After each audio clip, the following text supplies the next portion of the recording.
Students, good morning. अपन पढ़ रहे थे भारतीय कृषि। भारतीय कृषि में अपन ने फसलें पढ़ ली थी, खाद्यान्न। पहले तो कृषि के प्रकार पढ़ लिए, उसके बाद खाद्यान्न फसलें, मुद्रादायनी फसलें, ये सारी पढ़ ली थी अपन ने। अब अगला है, इससे आगे है अपना, देखो इसमें भारतीय अर्थव्यवस्था में कृषि का योगदान। भारतीय अर्थव्यवस्था में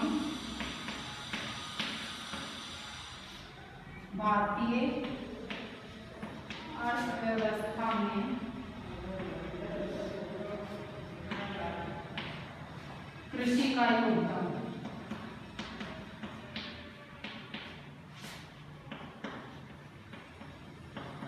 ये पढ़िएगा जरूर कि अपन ने कृषि का वितरण तो पढ़ लिया था कि किन किन क्षेत्रों में कौन कौन सी फसलें, जैसे खाद्यान्न फसलों में अपन ने पढ़ा था गेहूं, चावल, बाजरा, मक्का, और ये मुद्रादायनी फसलों में अपन ने पढ़ा था, दलहन फसलों में अपन ने पढ़ा था, मुद्रादायनी फसलों में अपन ने पढ़ा था गन्ना, कपास, और ये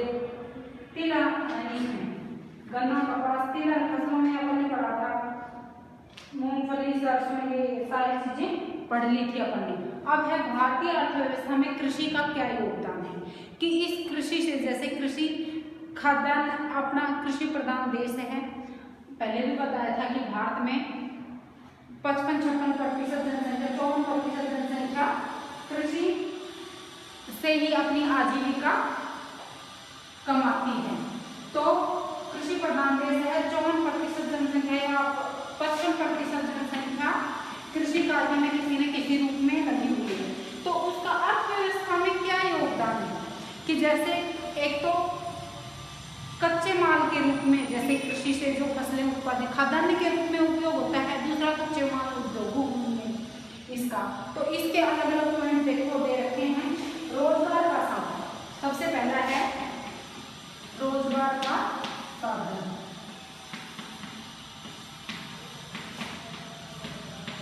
रोजगार का साधन किस प्रकार से है कि कृषि के कार्यों को करने के लिए विभिन्न प्रकार के श्रमिकों की जरूरत होती है, तो इससे लोगों को रोजगार प्राप्त होता है।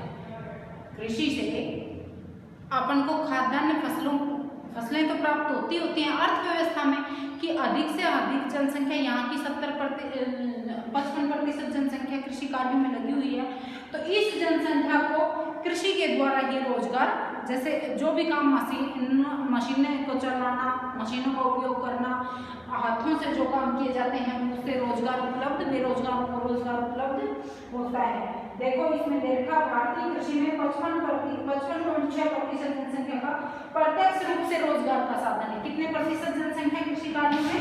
प्रत्यक्ष रूप से 55.6% जनसंख्या प्रत्यक्ष रूप से कृषि कार्यों में लगी हुई है।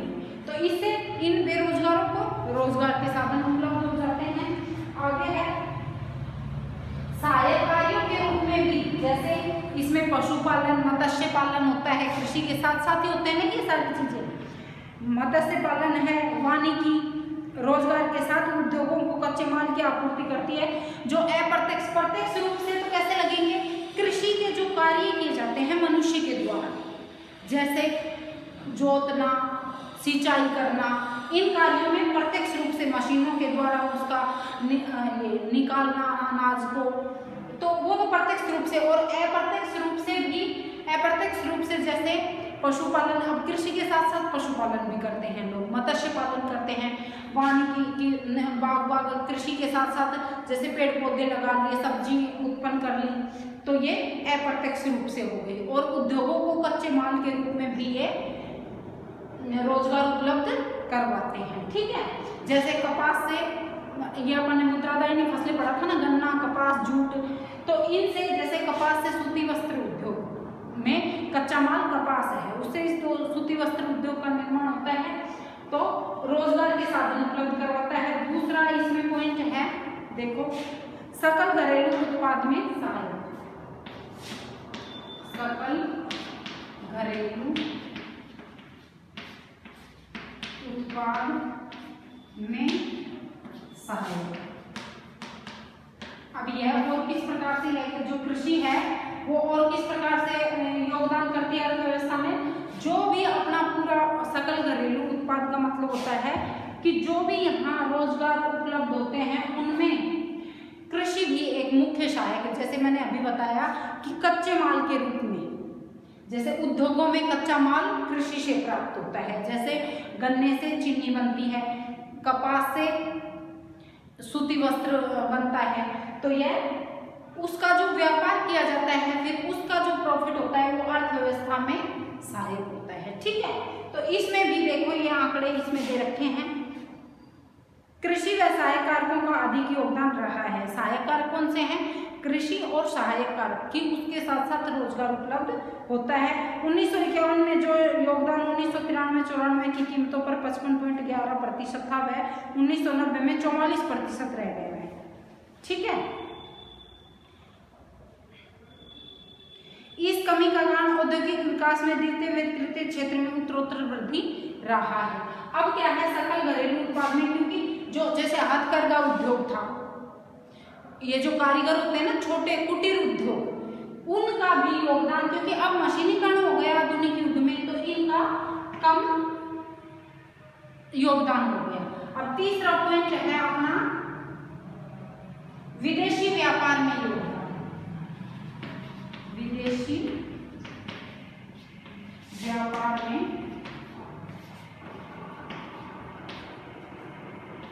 योगदान। अब विदेशी व्यापार में योगदान, जैसे अपने यहाँ अच्छे रेशे की कपास उत्पन्न होती है, लंबे रेशे वाली, मध्यम रेशे वाली अपने पढ़ा था ना, तो वो क्या करते हैं कि दूसरे, जैसे यहाँ मसाले ज्यादा उत्पन्न होते हैं, काली मिर्च, इलायची, ये साउथ में होते हैं ना, अपने पढ़ा था, तो इनका अगर अपने पास अच्छी क्वालिटी के ये हैं तो अपन विदेशों को भेज देते हैं। तो इससे क्या होता है कि विदेशों में, और जो अपने को उसके बदले अपने को जो जरूरत होती है वो वहां से मंगवा लेते हैं, आयात और निर्यात होता है। तो इसमें विदेशी व्यापार में योगदान कि कृषि के द्वारा जो उत्पादित अपन, जैसे गेहूं में अपन ने पढ़ा था तीसरा स्थान है, चावल में दूसरा स्थान है, तो इस प्रकार से अगर ज्यादा उत्पादन होता है यहाँ कृषि में फसलों का, तो वो अपन दूसरे देशों को भेज देते हैं और वहां से अपनी जरूरत की जो चीजें, संसाधन जो भी हैं, वो कच्चे माल या तैयार माल के रूप में अपन मंगवा लेते हैं। तो विदेशी व्यापार में भी कृषि का अत्यधिक योगदान है। इससे अगला पॉइंट है चौथा, विदेशी व्यापार के अलावा उद्योगों के लिए कच्चे माल की आपूर्ति, यह अपन ने अभी पढ़ा है। इसमें उद्योगों के लिए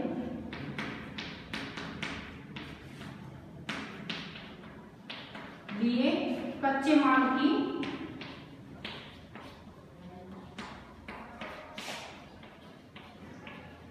आपूर्ति, यह भी कृषि के द्वारा होती है कि उद्योगों से, अभी आपने बताया था कि उद्योगों के, जैसे चीनी के लिए गन्ना चाहिए, कपास सूती वस्त्र के लिए चाहिए, तो यह उद्योगों के लिए कच्चे माल भी कृषि से ही प्राप्त होता है। तो यह भी अर्थव्यवस्था में फिर शायद उसको तैयार माल ज्यादा कीमत का हो जाता है ना। फिर इससे अगला पॉइंट है पांचवा,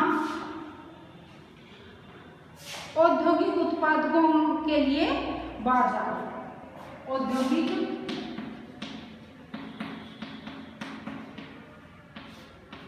उत्पादकों के लिए बाजार की सुविधा, यह भी, क्योंकि अगर जितने भी उद्योग जैसे कृषि पर आधारित हैं उनके लिए, जैसे कृषि पर आधारित, जैसे अब कृषि कार्य के लिए विभिन्न प्रकार के यंत्र बनाए जाते हैं, तो वो उद्योगों में तो बनेंगे उपकरण, कीटनाशक, ये रासायनिक दवाइयाँ और बीज अच्छी किस्म के, तो इनके लिए अलग अलग प्रकार के उद्योग लगाए जाते हैं बड़े पैमाने पर। तो उनके लिए भी बाजार, अगर जब तक कृषि अपने, जैसे यहाँ कृषि नहीं की जाएगी तो ये उद्योग कैसे लगेंगे, समझ गए ना। जैसे कृषि में यंत्र, अपन कृषि करेंगे तभी तो यंत्रों का, मशीनों का प्रयोग करेंगे, तो उन मशीनों के उद्योगों की फिर अगर कृषि नहीं करेंगे तो वो उद्योग भी नहीं स्थापित होगा। तो यह है औद्योगिक उत्पादों के लिए बाजार की सुविधा भी कृषि के द्वारा ही उत्पन्न होती है, जिससे भी अपने अर्थव्यवस्था में काफी सुधार होता है। ये पॉइंट है भारतीय अर्थव्यवस्था में कृषि का क्या योगदान है। सबसे पहला है रोजगार के साधन उपलब्ध होते हैं, सकल घरेलू उत्पाद में सहायक होता है, विदेशी व्यापार में इसका योगदान रहता है। कृषि से उद्योगों के लिए कच्चा माल की आपूर्ति कृषि से ही होती है और औद्योगिक उत्पादकों के लिए जो भी यंत्र बनाए जाते हैं, कीटनाशक दवाइयाँ बनाई जाती हैं, उनके लिए विभिन्न उद्योग लगाए जाते हैं, जिससे कि वो अपनी अर्थव्यवस्था पर भी प्रभाव डालते हैं। अब ये तो थे भारतीय अर्थव्यवस्था में कृषि का योगदान। अब अपन ने इस लेसन में सबसे पहले कृषि के प्रकार पढ़े थे। कौन कौन से थे? कृषि के विविध रूप, भारतीय कृषि ऋतुओं के आधार पर 3 रूप बताए थे, खरीफ, रबी और जायद की फसलें। उसके बाद थे प्रमुख खाद्यान्न फसलें पढ़ी थी अपन ने। उसके बाद अपन ने तिलहन या दलहन बोल सकते हैं वो पढ़ी थी। उसके बाद अपन ने पढ़ा था मुद्रादायनी फसलें, जिससे कि डायरेक्ट जो उद्योगों में कच्चे माल के रूप में होती है ना, उसे मुद्रादायनी फसलें कहते हैं। ठीक है, अब पढ़ा है भारतीय अर्थव्यवस्था में कृषि का योगदान। अब ये अपना लेसन भारतीय कृषि खत्म हो गया है। कल अपन क्वेश्चन आंसर करेंगे। ठीक है, अब ये छोटे क्वेश्चन तो मैं एक बार आपको ये छोटे छोटे क्वेश्चन करवा देती हूँ, फिर कुछ अपन कल कर लेंगे। ठीक है, अब इसमें देखो क्वेश्चन आंसरों में पहला क्वेश्चन इसमें है, भारतीय कृषि को ऋतुओं के आधार पर कितने रूपों में विभाजित किया है? इसमें मैंने तुम्हें कल भी बताया था, जो अपन ने पढ़ा था तब पहले भी बताया था, 3 भागों में भारतीय ऋतुओं के अनुसार खरीफ 3 भागों में किया है। खरीफ फसल, दूसरा है रबी की फसल, रबी फसल, और तीसरा है जायद। अब यह ऋतुओं के अनुसार तुम्हें मैंने शुरू में भी लिखवाया था। ये देखो, इसमें ऋतुओं के अनुसार खरीफ की फसल ग्रीष्मकालीन, यह ऋतुओं के अनुसार ये लिखना आपको, ग्रीष्मकालीन होती है यह फसल, ग्रीष्मकालीन हो जाती है। यह शीतकालीन,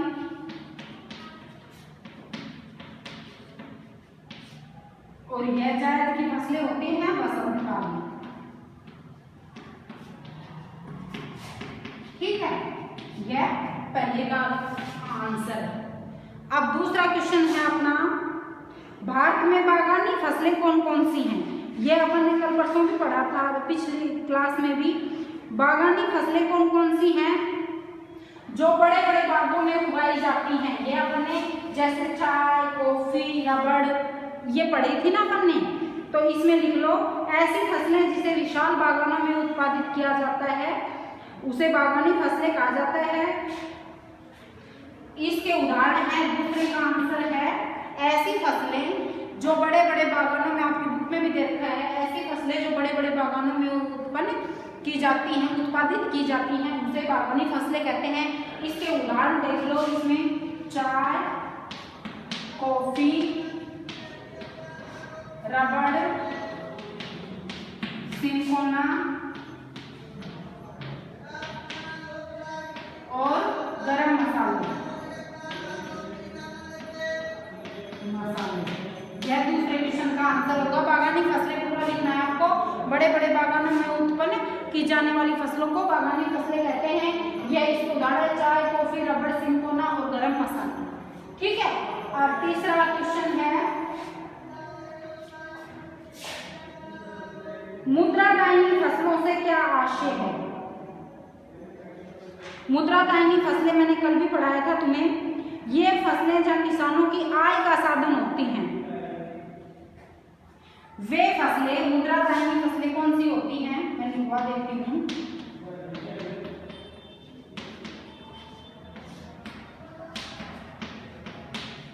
मुद्रादायनी फसलें वे फसलें जो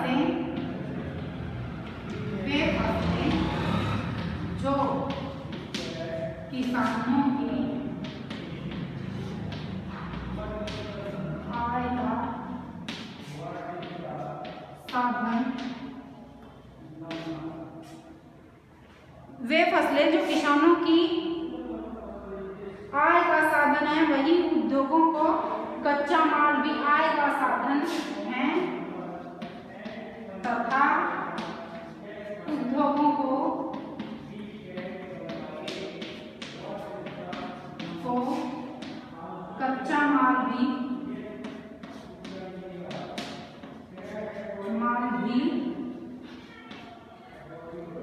प्रदान करती हैं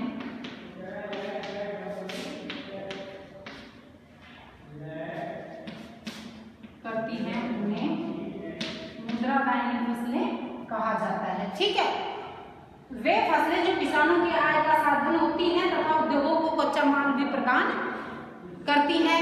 इसके उदाहरण देख लो आप, कौन कौन सी हैं ये। इसमें है गन्ना, कपास, तिलहन, जूट व तंबाकू। इसके उदाहरण कौन कौन से हैं?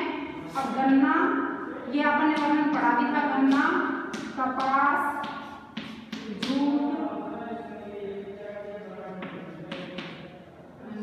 तिलहन, तंबाकू। ठीक है, अब अगला क्वेश्चन देखो, भारत में चावल की कितनी किस्में बोई जाती है? 3 किस्में बोई जाती हैं, ये पहले भी बताया था मैंने। चावल की मौसम के अनुसार 3 किस्में हैं। अमन, ओस, जो पढ़ा था ना आपने, 3 किस्में हैं। कौन कौन सी हैं? अमन, ओस और बोरो। अमन, ओस और बोरो। ठीक है, ये 3 किस्में हैं चावल की, जिसमें अमन मानसूनी काल में बोई जाती है, बोरो शीतकाल में, और अमन तो बोई जाती है मानसूनी काल में।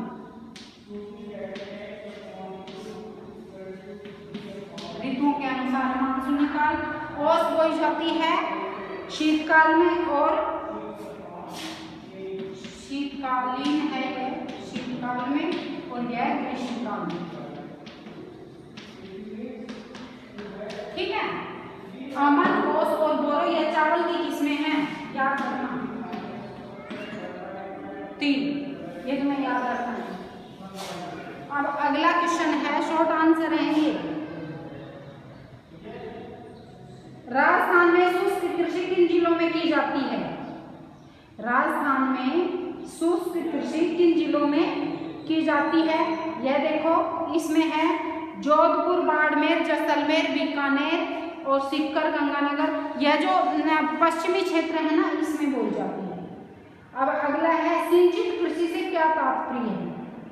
सिंचित कृषि से क्या तात्पर्य है?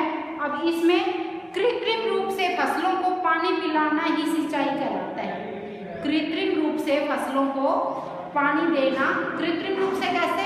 जैसे सिंचाई के द्वारा सिंचित करके जो जिन फसलों को बोते हैं ना, जैसे बारिश हो जाती है। अब गर्मियों की फसलें जो ग्रीष्मकाल में होती है, मानसून के ऊपर जो निर्भर होती हैं, जैसे बाजरा है, ये ज्वार है, ये मूंग है, ये तो जैसे बारिश हो गई तो फसलें हो जाएंगी। अगर अपने पास सिंचाई की व्यवस्था नहीं है तो वो फसलें जल जाएंगी। और सर्दियों की फसलों में जैसे गेहूं है, चावल है, इनको अधिक उसकी पानी की जरूरत होती है, तो सिंचाई के द्वारा। तो सिंचित फसलें होती है कृत्रिम रूप से, तो अपन नलकूपों के द्वारा या नहरों के द्वारा इनको सिंचाई करते हैं ना, तो उसे सिंचित कृषि कहा जाता है। ठीक है, सिंचाई के द्वारा जिसे उत्पादित किया जाता है। भारत में सर्वाधिक कपास का उत्पादन किन राज्यों में होता है? अब ये राज्यों के नाम लिखने हैं, देखो इसमें दे भी रखा है आपके साथ में कपास के उत्पादक राज्य। सबसे अधिक कपास गुजरात में, महाराष्ट्र में और आंध्र प्रदेश में होती है। सबसे पहला स्थान कौन सा है? गुजरात, दूसरा महाराष्ट्र, तीसरा है आंध्र प्रदेश। ठीक है, सबसे अधिक कपास उत्पादन किसमें होता है? गुजरात में और आंध्र प्रदेश। इनके अलावा भी कुछ जिले हैं, कुछ राज्य हैं जिनमें कपास उत्पादित होती है। मुख्य यही है। इसके अलावा है मध्य प्रदेश है, राजस्थान है, पंजाब, हरियाणा, कर्नाटक, तमिलनाडु। ठीक है, और उड़ीसा के कुछ भागों में। अब है नरमा से आप क्या समझते हैं? यह कपास का ही एक उसको छोटे उसको रूप को नरमा कहा जाता है, कपास का ही रूप है। ठीक है, अब ये शॉर्ट आंसर आपके हो गए हैं। अब अपन का लघुत्रात्मक प्रश्न और निबंधात्मक प्रश्न करेंगे।